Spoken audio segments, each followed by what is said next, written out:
ఈరోజు చాలా పెట్రోల్ బంక్స్లో చాలా రష్ కావడం జరిగింది. ముఖ్యంగా పబ్లిక్ అందరు కూడా చాలా ప్యానిక్తోని అందరు కూడా పెట్రోల్ బంక్స్ దగ్గర పోతున్నారు. ఈరోజు నేను, మన అడిషనల్ సిపి గారు, జాయింట్ సిపి గారు, మన కలెక్టర్ గారు హరిచందన గారు, మన district civil supply officer Srinivasu అందరూ కలిసి మనం ఒక రివ్యూ మీటింగ్ పెట్టుకోవడం జరిగింది. దాంట్లో మనకు తెలిసిందేమంటే ఎటువంటి స్కేర్సిటీ లేదు, మనకు సఫిషియంట్ స్టాక్ ఉంది. 60 రోజుకు సరిపోయేంత స్టాక్ ఉంది. అది ఎందుకో ప్యానిక్ అయ్యి చాలామంది వాళ్ళు 2 వీలర్ కావచ్చు, 4 వీలర్ కావచ్చు, అన్నీ ఫుల్ ట్యాంక్ చేసుకుంటున్నారు.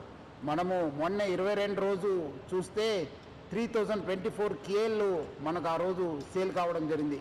నిన్నే చూస్తే 6400 కేఎల్ మనము సేల్ కావడం జరిగింది. అంటే ఆల్మోస్ట్ డబల్ సేల్ కావడం జరిగింది. పబ్లిక్ అంతా ప్యానిక్తోని ఫుల్ చేసుకుంటున్నారు. ఎవరు కూడా ప్యానిక్ కావద్దు. సఫిషియంట్ ఫ్యూయల్ ఉంది మా దగ్గర, సఫిషియంట్ స్టాక్ ఉంది. ప్యానిక్తో వచ్చి అన్ని దగ్గర లైన్ కడుతున్నారు, చాలా వాల్ టైం కూడా వేస్ట్ చేస్తున్నారు. ఒక ప్యానిక్ సిచ్యువేషన్ క్రియేట్ చేయడం జరుగుతుంది. సో మనం కూడా అన్ని చోట్ల కూడా బందోబస్తు చేయడం జరిగింది. రెవెన్యూ సైడ్ నుంచి కూడా వాళ్ళ ఆఫీసర్స్ని పెట్రోల్ బంక్స్ దగ్గర పెట్టడం జరిగింది. ఈ మధ్యలో కొంత పెట్రోల్ బంక్స్ కూడా నో స్టాక్ ఎందుకు పెట్టారంటే మనము డబల్ సేల్ కావడంతో ఉన్న ట్యాంక్లో ఉన్న మొత్తము ఫ్యూయల్ అయిపోయింది. సో ఈ రీఫిల్లింగ్ కోసము మనకున్న 320 ట్యాంకర్స్ ఉన్నాం హైదరాబాద్ సిటీలో. రావడంలో కొంచెం టైం కావడంతో అక్కడ నో స్టాక్ పెట్టడం జరిగింది. కానీ ఫ్యూల్ లేదని చెప్పి వాళ్ళు నో స్టాక్ పెట్టలేదు. సో చాలామంది రకరకాల పుకార్లు పెడుతున్నారు. చాలా చోట్ల అక్కడ ఏదో గుజరాత్లో అయింది, ఢిల్లీలో అయింది, రాజ్కోట్లో అయింది, సూరత్లో అయింది, చాలా షార్టేజ్ ఉందని చెప్తారు. అలాంటి ఎవరు పుకార్లు నమ్మొద్దు. పబ్లిక్ ఎవరు కూడా ప్యానిక్ కావద్దు. సఫిషియంట్ ఫ్యూయల్ ఉంది మా దగ్గర. 60 రోజుకు సరిపోయేంత ఫ్యూయల్ ఉంది. మనం చాలా డీటెయిల్గా రివ్యూ చేయడం జరిగింది. సో పబ్లిక్ ఎవరు కూడా ప్యానిక్ అయ్యి పెట్రోల్ బంక్స్ దగ్గర చేరొద్దు.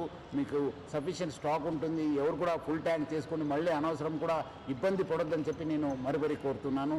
అదేవిధంగా పెట్రోల్ బంక్స్ ఎవరెవరు ఉన్నారు, హెచ్పిఎస్సిఎల్, ఐఓసిఎల్, బీపీసీఎల్, నైరా వాళ్ళతో, ప్లస్ అదేవిధంగా రిలయన్స్ యాజమాన్యతో కూడా మనము టచ్లో ఉన్నాను. వాళ్ళతో కూడా మాట్లాడడం జరిగింది. వాళ్ళు కూడా ఇదే చెప్తున్నారు, ఏమంటే అనవసరం ప్యానిక్ సిచ్యువేషన్ క్రియేట్ అయింది సార్. సో అలాంటి పరిస్థితి లేదు, సఫిషియంట్ ఫ్యూయల్ ఉందని కూడా వాళ్ళు తెలియపరిచారు. కొన్ని చోట్ల ఈ వీడియో సర్క్యులేట్ అవుతున్నాయి. ఎందుకంటే చాలా లైన్స్ ఉండడంతో సోషల్ మీడియాలో బాగా సర్క్యులేట్ కావడం జరుగుతుంది. ఇక్కడ రష్ ఉంది, ఇక్కడ రష్ ఉంది, ఇక్కడ నో స్టాక్ బోర్డు ఉందని చెప్పి.